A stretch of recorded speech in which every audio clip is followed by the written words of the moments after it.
reading day, and that means we're going to be reading from The Spirits of Christmas, The Dark Side of the Holidays. Be back in a minute.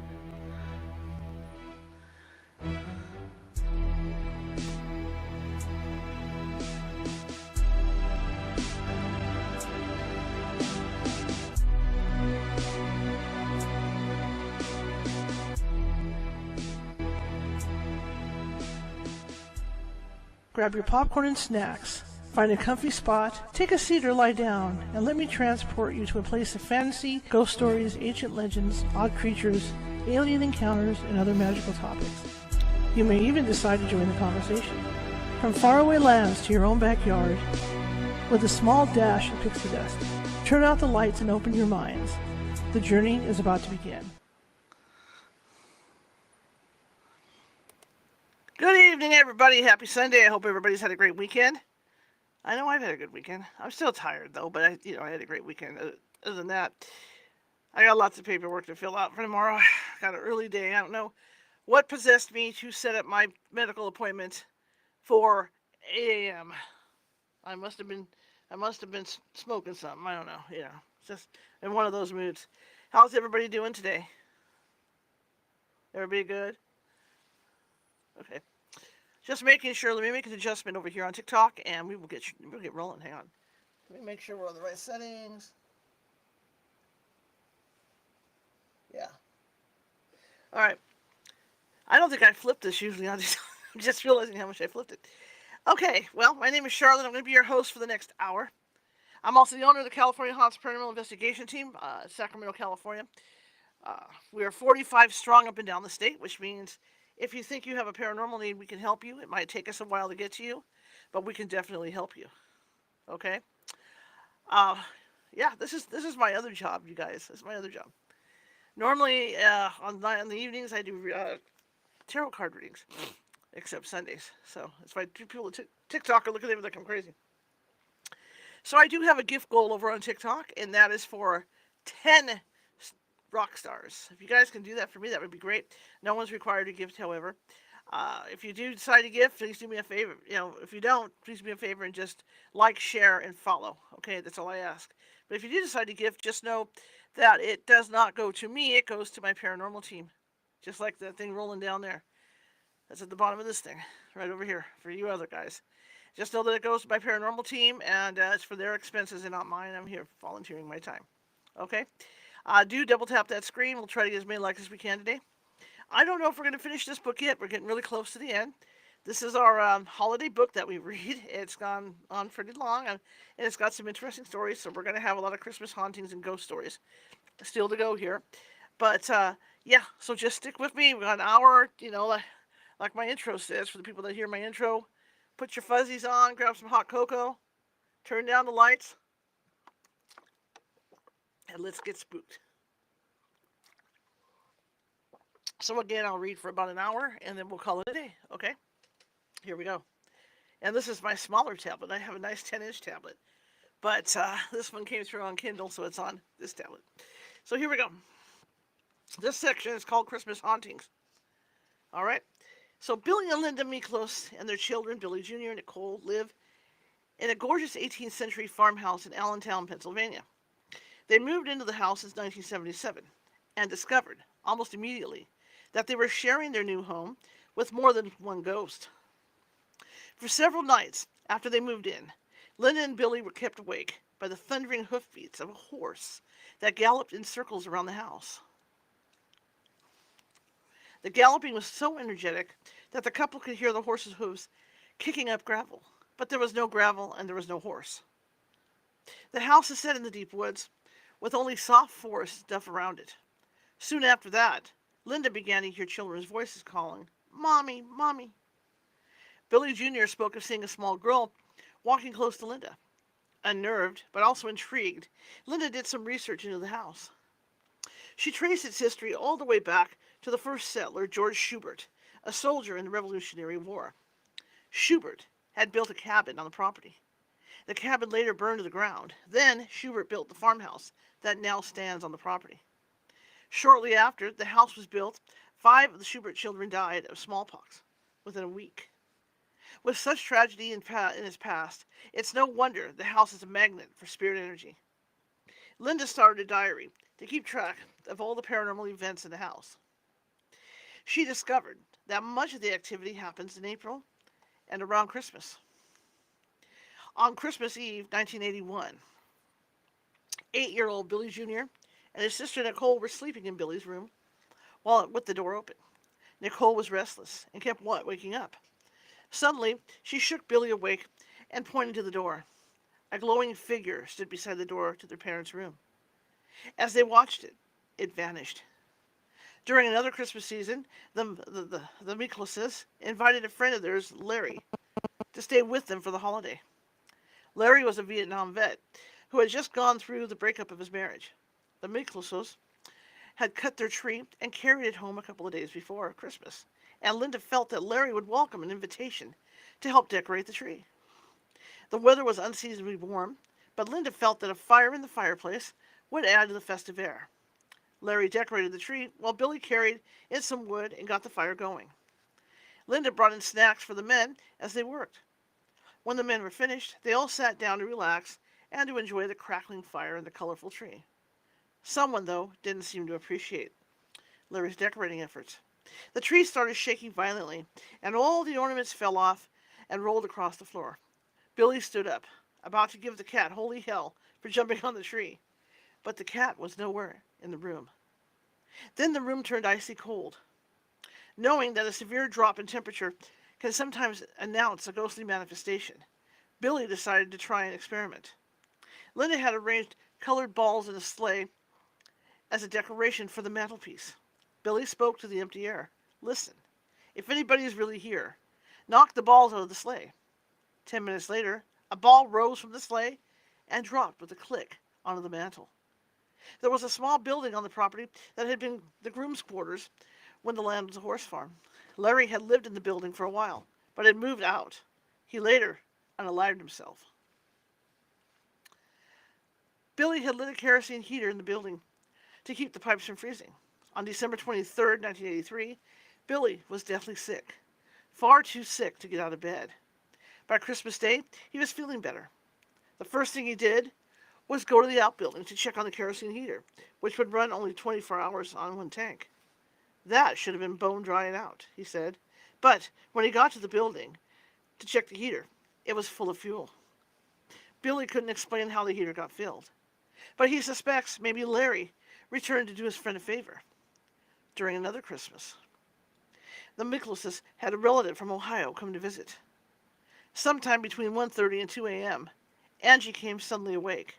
A loud scratching noise had pulled her from sleep. It started at the top of the stairway and grew fainter near the bottom, as if a large dog was walking down the stairs. About 20 minutes later, Angie heard a crash from the kitchen, as if a metal tray had fallen off the counter. A few minutes after that, Angie said she sensed a friendly presence sitting on a chair in the loft, where she was trying to sleep. And according to Linda's haunting diary, on Wednesday night, December 18th, 1985, the bedroom reading at 11 o'clock at night while Billy was taking a shower. She was in the bedroom reading at 11 o'clock at night while Billy was taking a shower in the basement.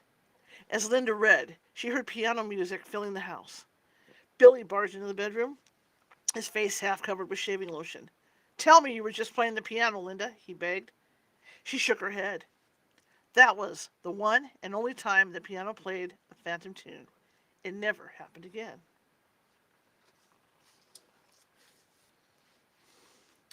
The Calvert Mansion. Lord Calvert's mansion stands in Riverdale, Maryland. It's Lake Gregorian plantation house that was built between it's a Lake Gregorian plantation house that was built between 1801 and 1807. It was rumored to be haunted by Lord Calvert's son-in-law, who unalived himself from a tree in the front yard. The mansion is now a museum, but in 1972 it was occupied by 75-year-old Mr. Smith. He was uncomfortable rattling around the haunted mansion by himself, so he asked Rick, a deputy sheriff in Prince George's County, to move in with him for protection. One December night, while Mr. Smith was out visiting friends for Christmas, Rick was outside in the barn tending to his horses. His chores done, he started for the house and noticed that the light in the attic was on. For a moment, he just stood and stared at it. He knew the attic wasn't wired for electricity, but he could plainly see the rafters through the window. The light source was strong, not flickering. It had to be coming from inside the attic. Rick's police training kicked in, and he rushed into the house in search of an intruder. He secured all three of the lower floors, making sure all of the house's outside doors were locked. Then he headed to the attic. Slowly, Rick pushed the attic door open. Only darkness met his eyes. Rick knew he'd seen light in that attic less than 5 minutes ago. There was a lamp in the attic for emergencies, but the bulb was completely cold. The deputy shivered. None of his police training had prepared him for seeing a bright light in an attic window. An attic without electricity. Spooky. TikTok, I can't acknowledge any of your questions. I probably have a moderator in there who can handle that. So please double tap that screen. If you like ghost stories, please double tap that screen. And my moderators, if you do gift also, my moderators will thank you accordingly. The Dana House. One of Frank Lloyd Wright's most famous and intriguing homes is the Dana House in Springfield, Illinois. Construction started in 1902, and the huge house was finished in 1904. It's a magnificent example of Wright's prairie style. The first of Wright's designs to feature two-story rooms like the hall, the gallery, and the dining room. Frank Lloyd Wright fans and architecture enthusiasts drool over this house, which features a library with glass-fronted built-in bookcases, a billiards room, and a bowling alley. And paranormal investigators salivate because, although management and state officials deny it, the Dana House is haunted. Very haunted. The Dana House was built at the request of Susie Lawrence, later known as Susie. You see it, don't you? Susie. Ha, okay. Born in October 1862. Sue married, next time we have a Sue in the chat room, we're going to have some fun with that one. Married Edwin Ward Dana on December 4th, 1883. The marriage was short and fraught with financial troubles. Edwin Dana was a businessman, but not a very good one. Starting out as a real estate investor, Dana set himself up as president of the Western Business Agency. When that failed, his father-in-law sent him to Oregon to manage some mines. In Oregon, Edwin suffered a fatal accident in one of the mines. Susie came back to Springfield, her spirits in tatters. Her husband was dead, and she had also buried 2 infant children that she'd been unable to carry to term. On February 17th, 1901, a few years after Susie's return from Oregon, her father passed away. R.D. Lawrence's death was another blow to the young widow, but it left her with a financial windfall. She decided to build a grand new home for herself and the surviving members of her family. Her mother and her grandmother, who had passed away a year and a half later in August 1902, were also included, and her cousin Flora Lawrence. Wanting the sophistication of a Chicago architect could bring to sleepy Springfield, she tapped Frank Lloyd Wright for the job. Susie Lawrence Dana, got me there, lived a life marked by tragic losses, despite her elegant surroundings. She married a concert singer from Denmark in March 1912. Jørgen Constantin Dahl was half Susie's age, so it was quite the scandal. He died just a year later. In 1915, she married a native of Springfield, Charles Gurman. They eventually separated, and she divorced him in 1930. Susie had no head for money. In 1915, she received about $10,000 in income from her father's rental properties. Unfortunately, she had borrowed $132,000 to fund her lavish lifestyle. Susie turned to the spirit world for advice and consolation. She held seances in her home, on a regular basis, inviting the cream of Springfield society. Maybe some of that spiritualist energy is imbued in the walls of the gracious home. Susan Lawrence passed away on February 20th, 1946, but her spirit still seems to linger in her beloved home. In life, Susie loved to throw parties. She started things off with a bang during the holiday season of 1904, the year the house was finished. She hosted lavish holiday parties. She followed those up with housewarmings for the women's club, parties for the local children, including those in orphanages, dinners for residents of nursing homes, and a special gala for families of the workers who had built the house. And apparently, Susie still loves the holidays. Don't we all? I love the holidays. I'll probably haunt this house when I'm gone. Then again, maybe not. I'm just saying. I spoke with Mike Anderson, a folk musician, also jovially known as the dulcimer guy. Ooh, he's a dulcimer player. Along with other musicians, Mike performs for the open houses held at the Dana House every December. Mike has been performing at the home for nearly 40 years, and he readily admits to several chilling experiences. He claims that the house definitely has its own personality. Mike brings a unique perspective of a musician to his experiences. One of the favorite places to put a musician is above the front door. There's a balcony there, he said. There was one year, myself and a vocalist and a guitar player were doing Christmas music on that balcony. The sun was pouring through a window, and that sun was hot. The musicians' shifts were 8 hours long, with the musicians playing in 2 to 3 hour stints. The other two performers took a break, leaving Mike on the balcony to play a solo. Suddenly, the balcony got deathly cold, to the point where I could barely move my fingers to play, and it stayed that way for about 10 minutes. During another Christmas open house, one of the performers was a young violin player, a boy of about 12 or 14 years old. As the seasoned performer, Mike led the boy to the balcony, where his violin music would dazzle guests coming in through the front door, while Mike set himself up in the gallery. As Mike went towards the gallery, he heard the boy's panicked voice calling him back. Mike returned to the front door and looked up at the boy. The violin player peered down at him, his face a picture of woe. "I can't play here," the boy said. "Why not?" "I don't know." The boy, a budding professional, was clearly chagrined at his own behavior. But when he mentioned that his fingers were freezing cold, Mike realized immediately what the issue was. He switched places and sent the young violinist to the gallery instead. Mike shared another strange experience he had in the Dana house, and again it happened regularly during Christmas open houses. The house is set up so that you can pretty much tell where people are from the sound of their voices, Mike told me. He was set up to play on the balcony, and he kept an ear cocked for approaching tour groups. When a tour came within earshot of the balcony, Mike would start playing a Christmas carol on the dulcimer. One day, how pretty, well, that would be pretty, wouldn't it? One day, as the tour group came up, Mike dropped into "What Child Is This?" Oh my gosh, that would be gorgeous on the dulcimer. He noticed a woman walking several steps behind the tour group. She was wearing a long winter coat, in deference to the season. The group moved on into Susie's bedroom, but the woman in the long coat stopped on the steps leading down to the bedroom, just off the balcony.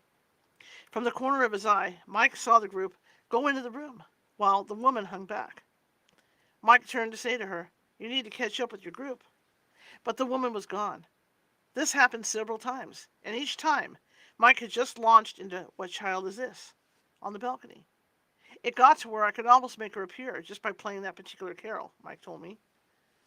Later, a harp player joined the ensemble of performers. She'd been at the house before, so Mike asked, "Is there any place you don't want to be stationed?" The harp player shrugged. "Not really, but the balcony can get pretty weird." Mike nodded fervently. "I know exactly what you mean." And he told the harpist his story. The harpist's face paled. "You mean you've seen her too?" Creepy. I am your brother. Rufus Porter was a well-regarded journalist. Oh, right, journalist like me, who lived in the Pikes Peak region near Cascade, Colorado. Porter was known as the hard rock poet, and he wrote many short poems about the human condition. Not fancy poetry, but words that ordinary people could enjoy. In December of 1960, Porter was riding the rails from Spokane to Seattle for want of a ticket. He was huddled in an open boxcar. When the train started to cross the Cascade Mountains, the temperature, already brutally cold, fell to below zero. Porter knew he couldn't survive much longer. Near Leavenworth, Washington, he caught a glimpse of a work camp. He jumped the train and headed painfully towards the camp to seek shelter. He made his way to the watchman's cabin, where a light burned a cheerful welcome in the window. With the last of his fading strength, Porter pounded on the door. An older bearded gentleman with kind eyes opened the door. He ushered Porter into the cabin out of the bitter cold. He sat him down next to the fire, knelt before him, and slipped his cold boots off. He fed Porter and treated his frostbite. But when Porter tried to thank him or engage him in conversation, the man would only reply with one simple phrase: "I am your brother." After a night spent in a warm, comfortable bed, Porter left the work camp and made his way to Leavenworth. When he got to town, he told the story of being rescued by the watchman and of being invited into the warmth and safety of the cozy cabin. Porter's tale was met with sideways looks and outright denial. The work camp outside of town had been deserted for years. People told him, and the watchman, who had supposedly cared for him, was long dead. Porter refused to believe this. The man's glances of kindness, his generous care, the humble way in which he would say, "I am your brother," it all stayed planted firmly in Porter's mind. He decided to go to the work camp in daylight to see things for himself. He found the camp abandoned, just as the men in town had told him. There was no sign of life anywhere in the camp, and the ashes of the fire on the hearth in the watchman's cabin were cold and dead. Next, the thing at the foot of the bed. Just like superheroes, all paranormal researchers, that's us, superheroes, all paranormal researchers have their origin story, the event that launched them on their careers as investigators of the unknown.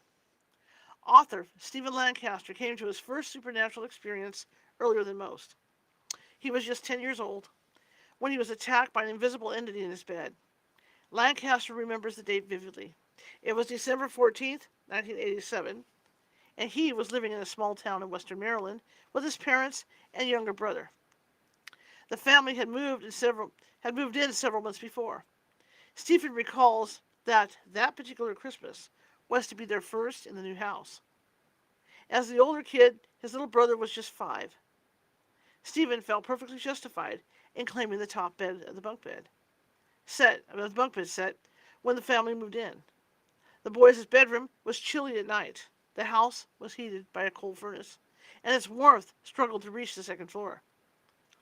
Up on the top bunk, it was even chillier, but it was worth it to Stephen to have the prized spot. On the night of December 14th, the boys had gone to bed at 9. But of course, going to bed and going to sleep mean two very different things in kid speak. Stephen and his brother horsed around for a while, keeping quiet to stay off of the parental radar. After a couple of hours of covert play, Stephen's little brother was ready to actually go to sleep. He dropped off almost immediately. Stephen, on the other hand, lay awake for a while, tossing and turning in the chilly room. Around 1 in the morning, Stephen clocked out too. He came fuzzily awake to something pulling on his ankles. He couldn't see much in the dark room, but something was grasping his ankles and pulling gently. Of course, Stephen assumed it was his little brother. Stephen hung his head over the side of the top bunk, peering down to the bottom bunk. His brother looked like he was sound asleep. Stephen shook his head. Leave it to a pesky little brother to try a trick like that. He snuggled back down into his warm nest and closed his eyes. He had almost dozed off when he felt another tug on his ankles. This one was harder. Again, Stephen poked his head over the bed rail, hoping to catch his brother diving under his own blankets. And again, he heard nothing. No giggle, no nothing. And his brother looked dead of the world. At that point, it occurred to Stephen that his brother might not be the one responsible for the ankle tugging. His sleep-fuzzed brain was waking up, and he was beginning to realize that it was virtually impossible for his brother to invade Stephen's domain, give him a tug on the ankle, then slip back under his covers undetected and pretend so convincingly to be fast asleep. As Stephen was mulling over this puzzle, he realized that some invisible something was slowly pulling his blanket down towards the foot of his bed. He reached for his blanket to pull it back, and something grabbed both of his wrists. Imagine someone grabbing you around the wrists. You know what that feels like. This is exactly what happened. Something was holding on to me and not letting go. The skin around my wrist was actually indented, as if someone were physically grabbing me. Stephen would write much later in his book, True Case Files of a Paranormal Investigator. It's a straightforward description of stark terror. The unseen entity had hold of Stephen, and whatever it was, had no intention of letting him go. Within moments, Stephen felt weak, drained of energy, okay, and the entity was still pulling him down to the foot of the bed. Moments before, Stephen had sat upright to reach for the retreating blankets. Now, the phantom yanked him forward, flipping him so that his feet were on the pillow. And still he was tugged, pulled relentlessly towards the foot of the bed. Stephen tried to drag in a breath to scream, but it was like trying to yell in a dream. Instead of a full-throated holler for help, Stephen's cries of "Mom," "Dad" came in thin whistling gasps. And yet, he still struggled fighting, with the wiry kid's strength, against the invisible monster that held him in his clutches. Suddenly, Stephen broke free. He had been tugging so hard, he overbalanced and crashed into the wall. The back of his head hit the wall so hard it left a dent in the wood paneling. Stephen found his voice. "Mom!" His parents came running. His little brother was roused from sleep. Everyone piled into the room as Stephen stammered out his incredible story. Despite the evidence of the head-sized dent in the wall, Stephen's parents wrote the story off as an amazingly vivid nightmare. The boys were soothed back to sleep, but a paranormal investigator was born that terrifying night. There is an interesting postscript to this story. In 1987, Stephen's parents both dismissed his tale. Theirs was a Christian home, and such talk was discouraged. But many years later, Stephen was talking with his mother about that long ago night, and she decided to share a secret with him. When Stephen's mother was herself 10 years old, the exact same thing had happened to her. Her encounter with the invisible entity was so violent it left visible marks on her wrists, where she was pulled towards the foot of her bed. Okay, next is the mystery of St. Luke's Church. This story happened in Liverpool, England, in the early 1990s. It has never been explained. The story begins one foggy December evening in 1991. On the evening of December 20th at 7 p.m., the Edwards family of Dovecot decided to do a bit of late Christmas shopping in Liverpool. Mr. Edwards drove his wife and 4 children to town in his old Volvo estate. Many people had similar plans for the evening, and finding a place to park was a chore.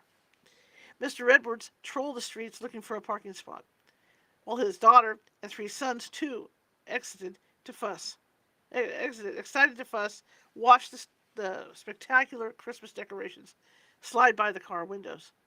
Abby, the youngest, at 6 years old, was especially entranced with the colorful lights. As Mr. Edwards grumbled about parking, Mrs. Edwards pointed to a secluded side street called Bull Place. "That's perfect," Mr. Edwards said. He turned and drove up the poorly lit cobblestone road, which ran past the back of St. Luke's Church.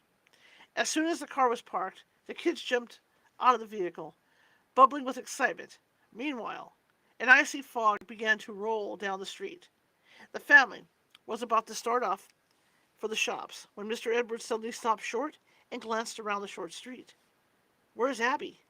Everyone looked around. Mr. Edwards peered in the windows of the car, but his little daughter was missing. There was a tremble in Mr. Edwards' voice. "Where is she?" The 3 boys looked around, but there was no one else on the street. Then they all heard a faint voice scream out in the distance, "Daddy!"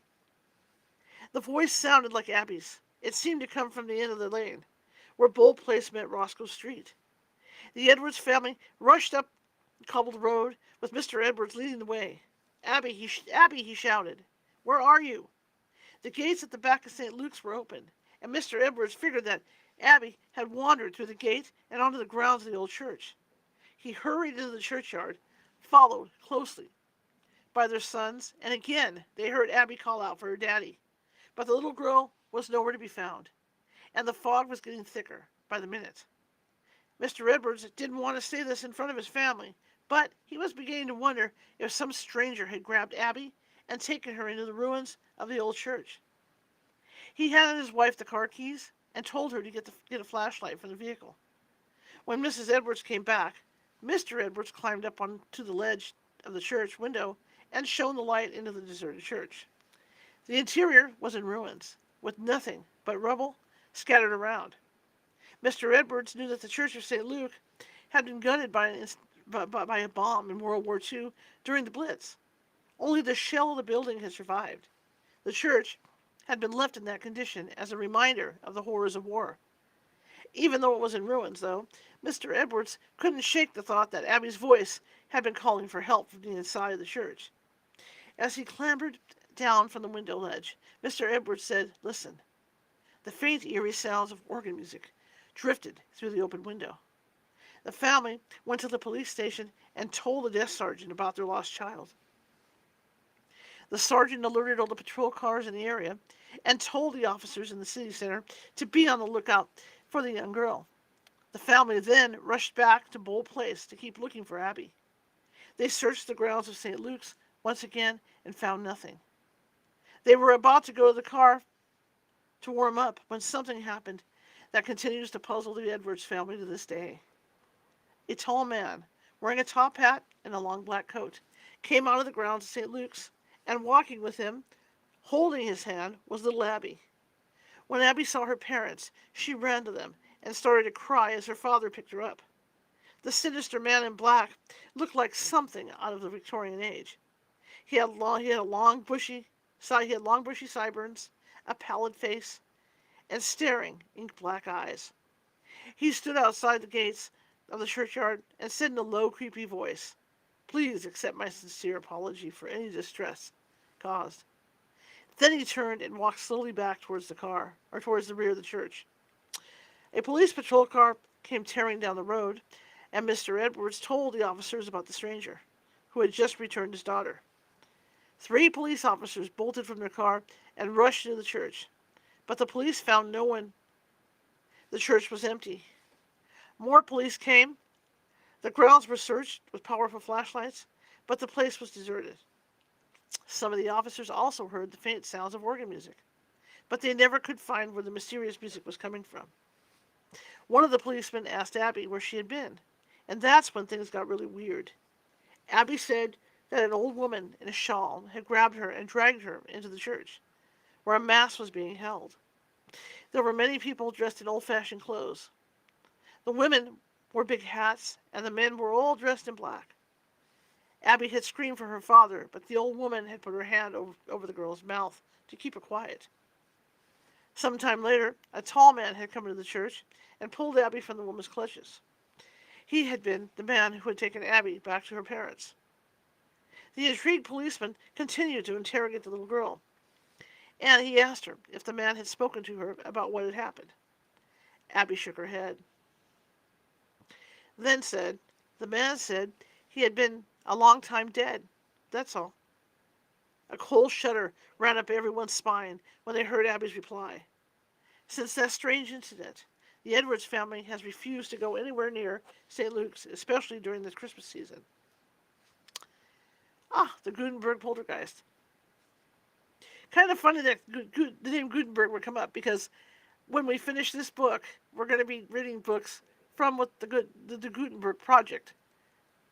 And the Gutenberg Project has a bunch of books that are out of copyright, and so you're able to read them, and there's some classic books in there, like we've read Dracula and Frankenstein, the Gutenberg Poltergeist. On December 17th, 1959, the William Mayer House near Gutenberg, Iowa, was the scene of excitement that had nothing to do with the upcoming holidays. A poltergeist took over the house, and soon no one in the family was in the Christmas spirit. One evening, as the Meyers were sitting in their living room, a crash thundered through the house.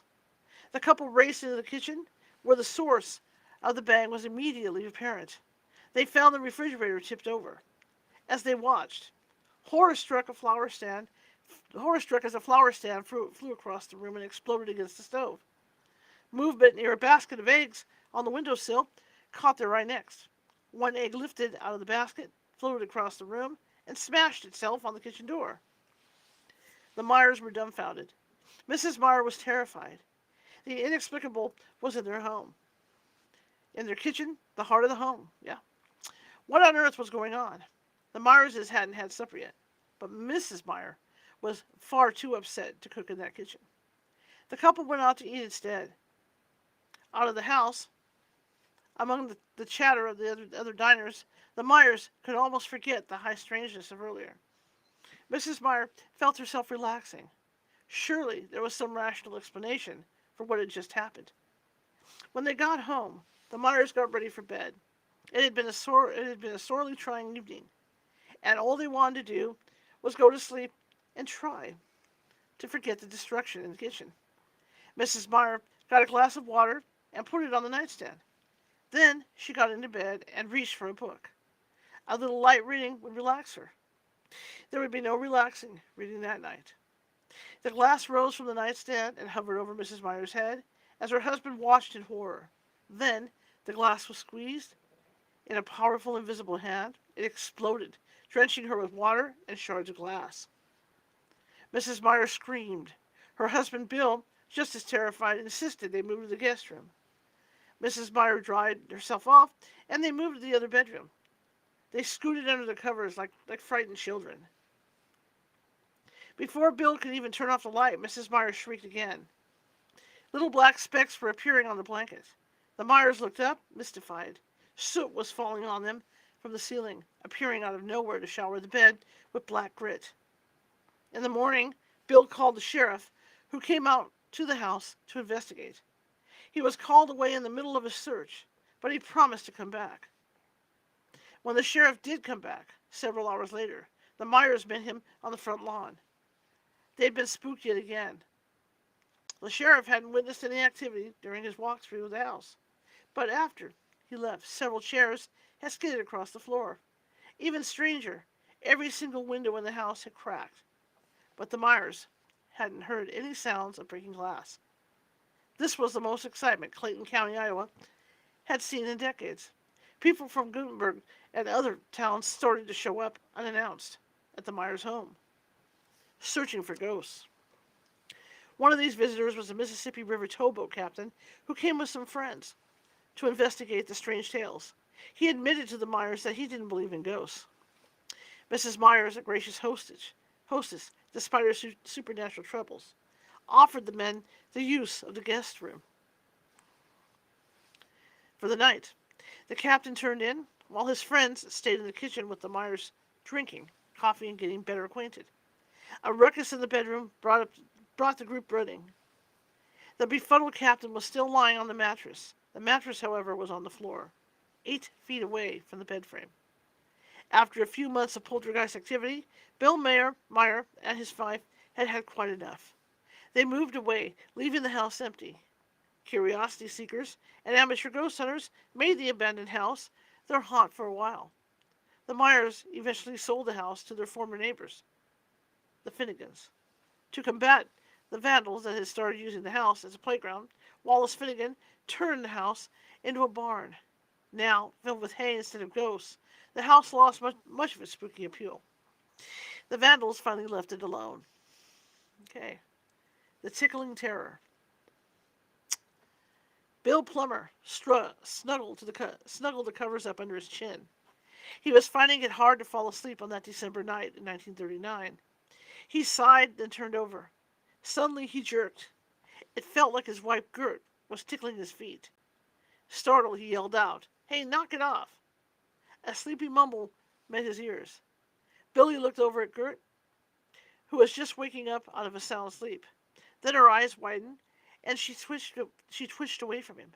"Billy, gosh, stop. That's mean. I hate being tickled." "Gert, I didn't do." "Yeah." Billy squirmed. "I said stop. I didn't touch you. I've been asleep." Then Gert made a face and clambered out of bed. "If you didn't touch me, and I didn't touch you, we need to check the bed for bugs." Billy sprang out of bed at the mention of bugs and switched on the light. Together, Billy and Gert stripped the bed. Sheets, pillowcases, even the mattress pad landed on the floor after a good shaking. No bugs, thank goodness. 2 pairs of hands made short work of putting the bed back together. The couple lay down, their fears calmed, to enjoy a peaceful night's sleep. They got no such thing. The invisible entity tickled them unmercifully. The Plumbers giggled, cried, moaned, squirmed, pleaded. Eventually, the entity relented and allowed the exhausted couple a few hours of sleep. At 4 o'clock in the morning, a thump rattled the bed frame, jerking Billy and Gert from an uneasy doze. Billy slapped the light switch, but no one was in the room with them. At least no one they could see. A symphony of taps, rattles, and bangs played up and down the bed frame. For moments, the strange nocturnal noises continued. One night in February, a deep voice came from somewhere underneath the bed. "Is the baby asleep?" Gert shot from the bed and into the baby's room. To her immense relief, their infant son was sound asleep. In mid-March, Billy decided to try an experiment. He twisted a copper wire into one of the bed springs and ran it to a gas pipe in the kitchen. That night, for the first time in months, the plumbers slept peacefully. They woke the next morning refreshed and rested. The next night, the tickling and thumping was back in full force. Billy had had enough. So had Gert. On the first warm spring day, Billy took the bed apart and hauled it off to the Wichita dump. A new bed was a small price to pay for a good night's sleep. All right. The perfect Christmas tree. We have a little sip of water here, guys. Ugh. Hey. Mr. and Mrs. Hostetler had been out all that winter's day. They'd been on the hunt for the perfect Christmas tree. Mr. Hostetler, Dennis, well, if it were up to him, he'd have gotten one picked out in an hour, maybe less. A tree was a tree, as long as it looked okay. But the missus, she was mighty picky about some things, and today she was being almighty picky about her tree. This one was too tall. That one was too short. This one here was already dropping needles. For heaven's sake. That one just wasn't full enough. None of the trees would do at all. Dennis was getting hungry, which was making him cranky. Truth be told, it was his wife's particularness making him cranky. But he loved his wife and wanted to see her happy, so he put up with it. He did manage to convince her that they should give up the search for the perfect Christmas tree. Just for that afternoon. They could go out later, even the next day, but miracle of miracles. As they drove home, the wife spotted it. There it was, the perfect tree. There was only one teeny tiny problem with it. It was smack in the middle of a cemetery. Oops. Growing right out of a grave. But it was the perfect tree. The wife insisted. Dennis couldn't believe she was asking, truly honestly telling him to cut a tree down in a cemetery. But the wife just had to have it, after all. It was the perfect Christmas tree. So, grumbling the whole way, Dennis tromped into the cemetery, hack, swish, hacked at the tree, dragged it out of the cemetery, and pulled it to the top of the car and tied it down. There, he got in the car and started it, already thinking of a hot bowl of soup at home. The road home was a winding country road. Coming around an especially tricky curve, the couple saw something strange. There was a man standing beside an old-fashioned horse and buggy, sort of halfway in the road. Dennis hit the brakes, and they made their way around the fellow, blocking the road. Just as they got past him, though, the man, horse, and buggy all vanished. Well, of course, that was very strange, but they didn't stop to investigate. But just before they reached home, they saw the horse and buggy again, with the man glaring at them. This time, they saw it on a ridge silhouetted against the afternoon sky. They blinked, and it was gone. When they got home, the husband untied the tree, brought it in, set it up in the stand, and gave it a good, healthy drink of water for its trunk. Then he trudged off to the kitchen to find something to eat. The wife was over the moon with her perfect Christmas tree. She dragged out all the boxes of decorations and set about trimming the tree. She put on strings of lights and garland and took out all her favorite Christmas ornaments, reliving fond memories of Christmases past as she went. It didn't take her a terribly long time to decorate the tree, and soon she stepped back to admire her artwork. Then that's when she saw it, an ornament she certainly hadn't put there, something near the top of her perfect Christmas tree. A small ornament in the shape of a man and a horse and buggy. The woman shrieked with horror for her husband to come take a look. They both peered at the ornament and realized, both together, that the man looked an awful lot like the fellow they had seen twice on their way home. They got the funny feeling, looking at the tiny man, that he wanted to talk. His wife, her voice quavering, asked him what he wanted. And the little old man told them, in life, he'd been a selfish, horrible man. About the only thing he'd ever done right in his life was to cut down pine trees and give them away to folks for Christmas. But that he hadn't enough to save him from the thought of hellfire and damnation for the other bad parts of his life. Many years before, he'd been killed in a buggy crash. He'd lived just long enough to breathe his last instructions to his family. They must plant a pine tree on his grave. The tree would symbolize his generous acts, and so he'd eventually work his way into heaven. The day he was buried, his family honored his last wish and planted a seedling pine on his grave. Over the years, it had grown tall and strong. It had grown into the perfect tree. And then, after all this time, all those years of the tree growing, all those years of the man hoping to get into heaven at last, after all that, this selfish, ignorant, uncaring woman had come along and stolen his tree. A tree that, in life, he willingly would have cut down and given to her. She had cut down his special tree. There would be no forgiveness for such a crime. Strangely enough, the man didn't even blame the husband, who had actually been the one to cut down the tree. He knew it was the wife's doing. The little man's voice grew fainter as he spoke, as if he were on the verge of leaving. He blamed her one last minute for destroying his hope of getting into heaven. The last thing the little man told her was that the wife would suffer for the rest of her life for her thoughtlessness and disrespect. But, he added, a grim note in his voice, she wouldn't have to suffer for long. When the pine tree was dead, she too would die. The little man's prophecy came true.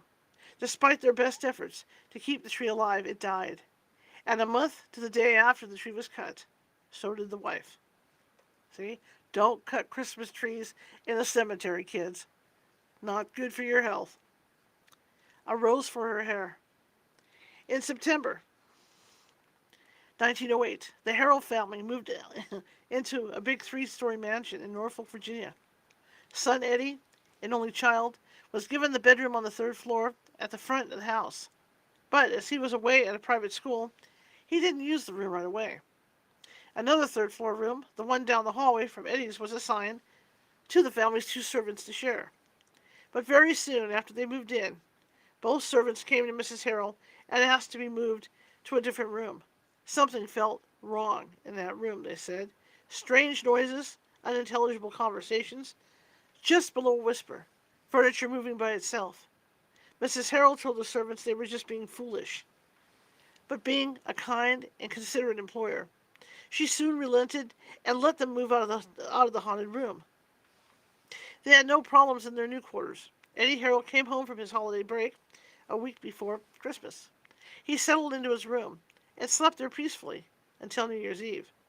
That night, Eddie was woken during the night by the overhead light turning on and off by itself. Groggily, he opened his eyes and saw a young woman standing next to the window. She was beautiful, dressed in white, with a brilliant red rose tucked into her black hair. One hand was at her temple, as if to shield her eyes from the light. Still half asleep, Eddie mumbled to the girl and asked her what it was she wanted. At the sound of his voice, the girl vanished, and the lights went out. At breakfast the next day, Eddie told his parents what had happened. Mr. and Mrs. Harrell passed the experience off as a dream, but too nonchalantly asked Eddie not to mention the dream to the servants. At Easter, the Harrells had an out-of-town guest visiting.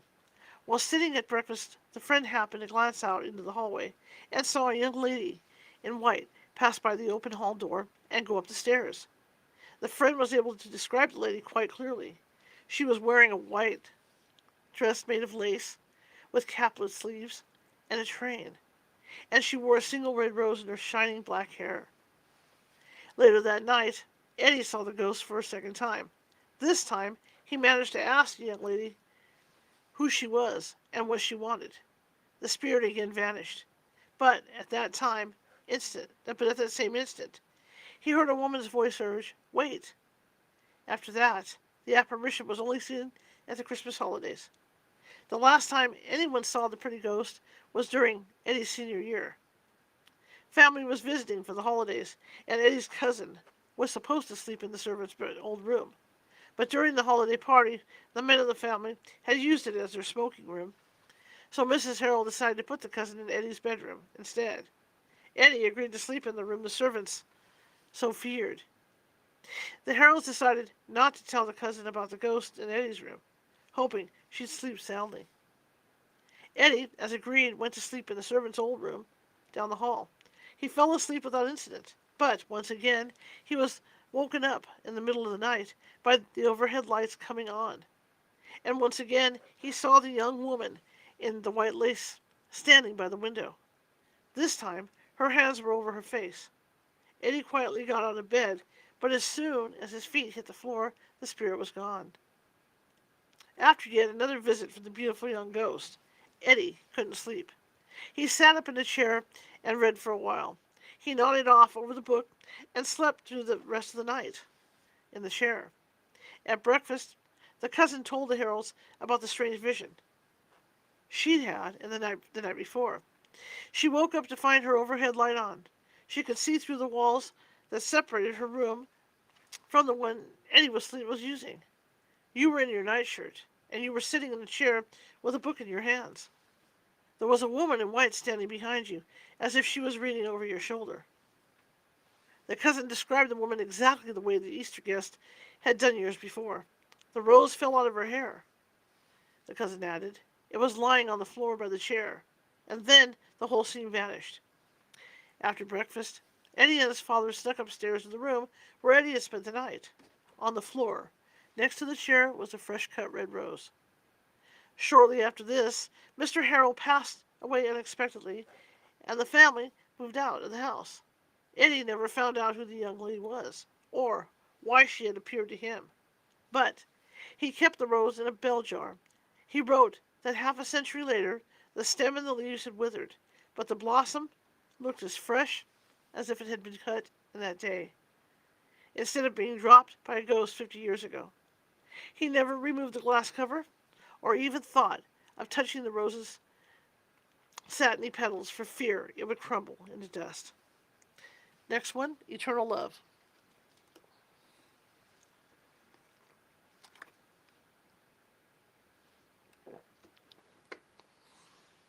Jubal.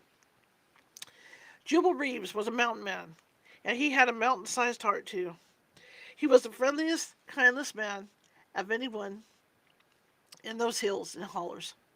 Jubal was always ready to lend his neighbors a helping hand, but he saved his truest devotion for his family, his beautiful wife Rebecca, and their 4 children.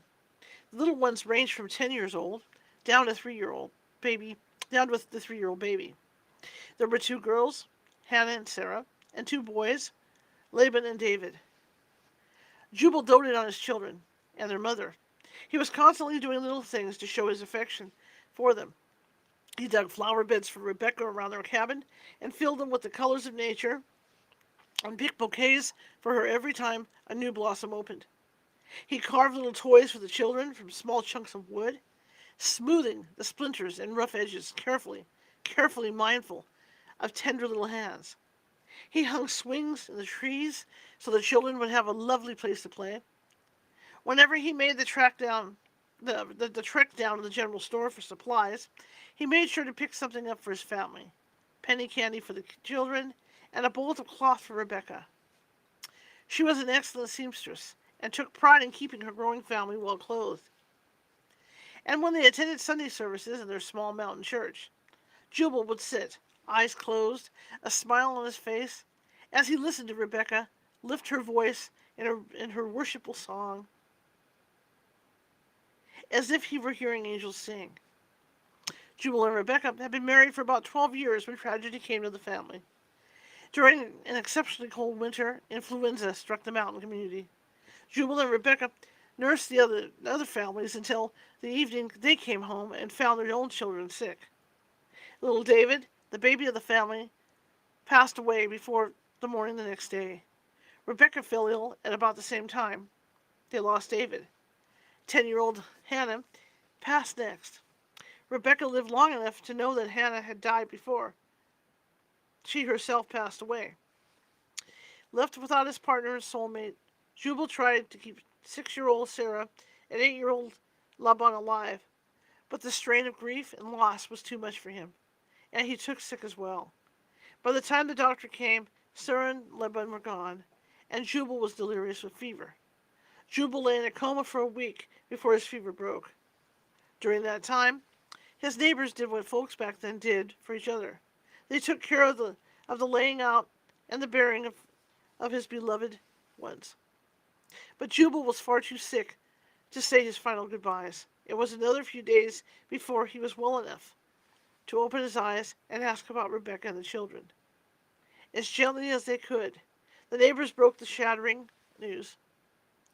Rebecca, Hannah, Laban, Sarah, and David were all gone, buried in the yard near one of the flower beds Jubal had put in for his wife's enjoyment. Jubal didn't believe them. He refused to believe them. The doctor pronounced Jubal out of danger. The neighbors went home, their sad duty done. If Jubal lived alone in the cabin excuse me, I'm sorry about that. Yeah, if Jubal lived alone in the cabin for a while, they figured, he would in time come to accept his loss. But it was not so easy as that. That spring, Jubal Reeves came down from his cabin to the general store. He was still very weak and deathly pale, but he was determined to make the trip to the store. His reason for it became clear when he asked the storekeeper for 5 yards of Gideon cloth. Rebecca wants to make new spring dresses for the girls. Jubal told the astonished storekeeper, "They're just growing like weeds, and best throw in some stick candy for the boys and little ones too." The storekeeper, startled, asked Jubal if he really wanted all that after what had happened. Jubal gave the man a puzzled look in return, as if he honestly had no idea what the man was talking about. The storekeeper didn't have the heart to try to explain. In the end, he just sold Jubal the cloth and the candy along with his other supplies. As time went on, Jubal became even more fixed in his delusion. Occasionally, some neighbor would try to convince him that Rebecca and the children were waiting for him in heaven. But Jubal would never listen to such talk. He lived as if Rebecca and their children were right there with him, and they were living their lives all together as a family. He'd wash clothes and hang them to dry. He cooked for a family of 6. He'd set the table for the meal, then wash all the dishes afterwards. And once a year, he'd ask a neighbor woman to sew new dresses for Rebecca and Sarah and Hannah, but always in the sizes they'd been when they died. The neighbor woman was kind and patient, and she faithfully made the dresses as Jubal asked. Many years later, when Jubal was old and feeble, a stranger happened to pass by the cabin. It was Christmas time, and the stranger was on his way to a nearby home and needed directions. He knocked on the door, and Jubal let him in. The cabin was brightly lit and freshly cleaned for the holidays. The stranger could see that Jubal was in the middle of setting the table for 6. The cabin was festively decorated, and the good smells of cooking filled the air. Jubal was dressed in clean clothes, ready for a holiday celebration. He gave the stranger the directions that he needed, and the man went on his way. The stranger passed by Jubal's cabin again, on his way down the mountain. A couple of hours later, he was about to knock on the door again. He thought he might wish the old man a Merry Christmas, and maybe warm himself at Jubal's fire for a bit, but something stopped him from raising his knuckles to the door. He could hear voices in the cabin, the giggles of young children, Jubal's happy voice as he played with them. Then a woman's voice, the most beautiful he'd ever heard, came to his ears. She was singing an old mountain carol, and it sounded like angels singing. The stranger decided not to interrupt such a cozy family gathering, so he let his hand fall and turned away. He rode back down the mountain. It was some time later that he heard the story of Jubal's losses, and of his insistence that his family still lived. That was Jubal's last Christmas with his family. He died at the end of the summer the next year, just when the leaves began to turn. His neighbors found him sitting in a chair near Rebecca's flower beds. They buried him with his family right there in the yard. Mountain legends say that maybe Jubal's devotion to his family was so strong that it brought them back from beyond the veil to spend that one last Christmas with him. And when the mountain folk want to pay someone the very highest compliment, they say, have a love like the love of Jubal Reeves. Okay. Guides in the snow. Where are we at? Okay. It was just a couple of days before Christmas, 1860. Dr. John O'Brien, a country doctor practicing in rural Missouri, had just sat down to supper with his wife, Elizabeth. The meal Elizabeth had made was perfect fare for a cold, blustery winter's night. Hot fried chicken, buttery mashed potatoes, yeah, and bread fresh out of the oven. But Dr. O'Brien could only pick at his food. The young doctor was famous in the area for his intuition, a sense that went far beyond duty to his patients. And that intuition was niggling at him now, telling him to visit one of his patients. Mrs. Kilpatrick had heart trouble, and if she was in distress, couldn't couldn't wait until the morning.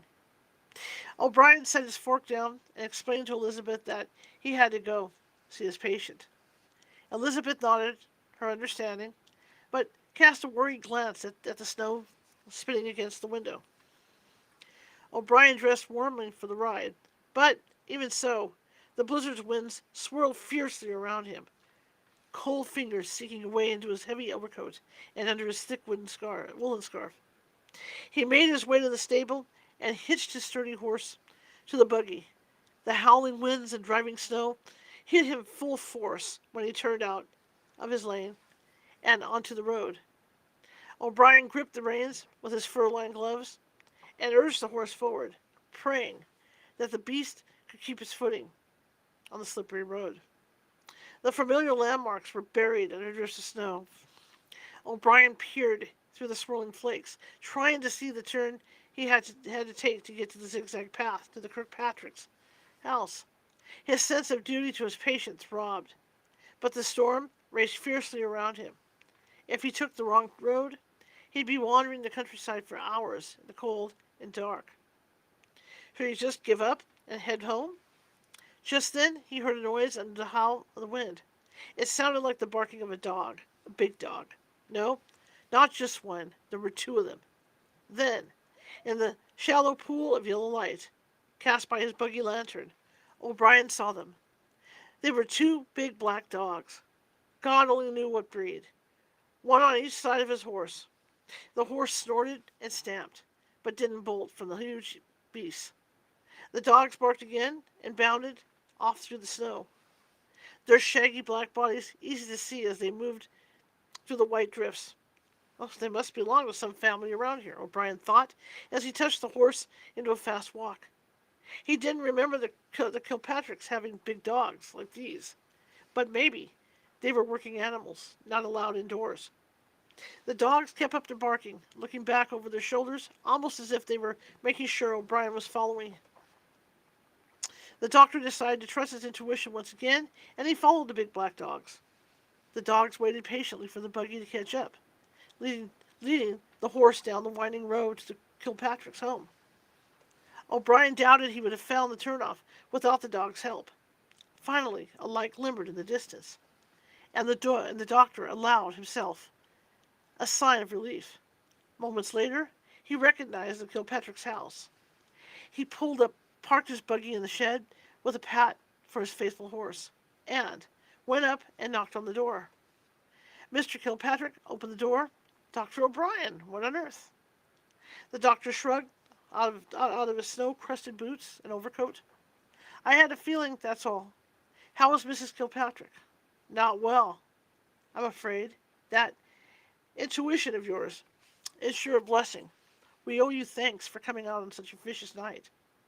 The doctor warmed his hands briefly at the fire, then went in to see his patient. As her husband had said, Mrs. Kilpatrick was doing poorly. Her breathing was labored, and her color wasn't very, very good. O'Brien reached for her wrist, and he felt for her pulse. "Thank God you're here, Doctor," the woman mumbled. "I had the strangest dream about you.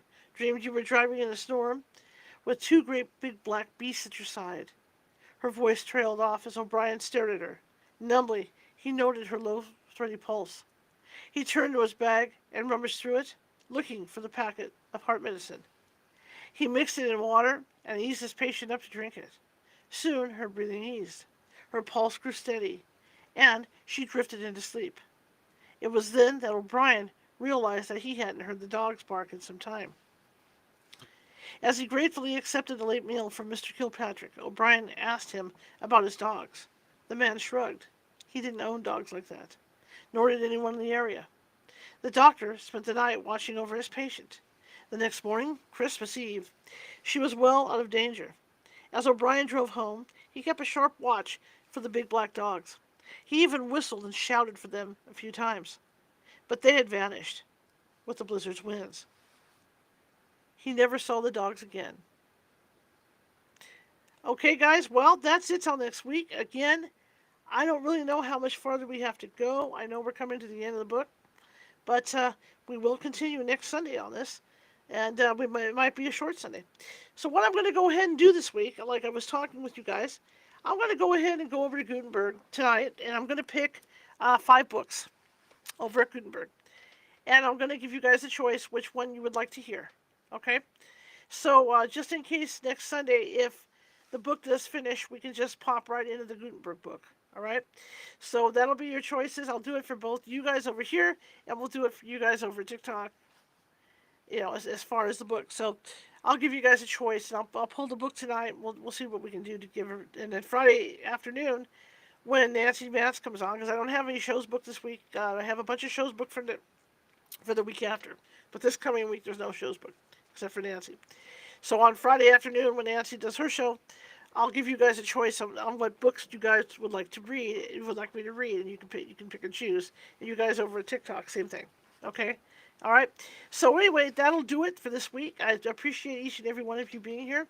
For you guys over TikTok, and I've been saying this all week, TikTok is going to go black. Unless somebody purchases it the next 69 days, TikTok is going away. Okay? And we went black once already. And I'm trying to encourage you guys to join us. We have new homes. If this happens, it's all set up and ready to go. We have a home over at Clapper. That's Clapper. And we also have a home at Favorited. That's favor with an ITED at the end. Okay? Look us up over there, because if it does go black, you won't be able to find us except on YouTube, Facebook, or the other ones. But we're not going live on, the only live we're doing over there is the radio show, not the regular readings or anything like that. So join us over at those other 2 places, and I encourage you to sign up for both, because we're starting to establish ourselves over at Clapper. We're getting a following, but it's very important. Yes, yeah, JJ, but it's very important. I see Debbie in there. I see JJ. I see Marisa in the chat room. You guys, I can't see you over there on that screen, so I'm hoping Lori or somebody's watching you guys. Is Lori in there? Oh, Panthea. Yeah, I see people in there for my usual show. So, yeah. So I need you guys to sign up for both, because while we are starting to build ourselves up over at Clapper, I do want to build myself up at Favorited as well. Okay, because there's 2 options for us to be at. So if you guys could sign up over those 2 places, it's free. They're a lot like TikTok. Come on over, join us. It's all other California haunts. All right, that's going to do it. And tonight I'm going to be spending time filling out paperwork for a doctor's appointment tomorrow. There won't be breakfast with the ghost hunter at 11 a.m. tomorrow. We will not be doing it because I will be at the doctor's office for pain management. So I got to fill out all their entry paperwork and all that. So tomorrow night, though, I'll be back at 6 p.m. Pacific. We're going to do some voice box stuff again, to do some ghost hunting here right in my studio. So we'll be doing that again tomorrow at 6 p.m. Pacific, followed by tarot card readings at 7 p.m. Okay? All right, guys. Thank you. I'm going to hang on a second over here. I'm going to shut TikTok down. Thank you very much, everybody that came over from TikTok. Appreciate it. Have a good evening, you guys. Okay. 378. Not bad, not bad, not bad for a Sunday. All right, you guys. Like I said, I'm working on booking some guests. I'll be doing that tonight after I get the paperwork done for my, for my medical stuff. Also, next Sunday, I think is my birthday. I can't remember. And I've had requests because we've been listening to 50s music at night over on TikTok during the live show. So I think we're going to go to the 50s restaurant, and I'm going to go live and take you guys with me. That's what I think is going to happen. Okay, so we're working on that, putting that together, and we'll be going live. Might be on TikTok. I don't know if it's going to be TikTok or it's going to be Clapper, but either one, we're going to be live on. So anyway, I want to thank everybody, and we'll see you guys for sure on Friday with me and Nancy Matz if something else doesn't come up this week. And then I should have consistent shows. I've got 3 weeks of shows booked out already past next week. So we're going to be rolling with it. We're going to be rolling with it. So anyway, thank you guys so much, and I hope you have a great rest of your Sunday. And enjoy, enjoy, enjoy. Have a good one, everybody.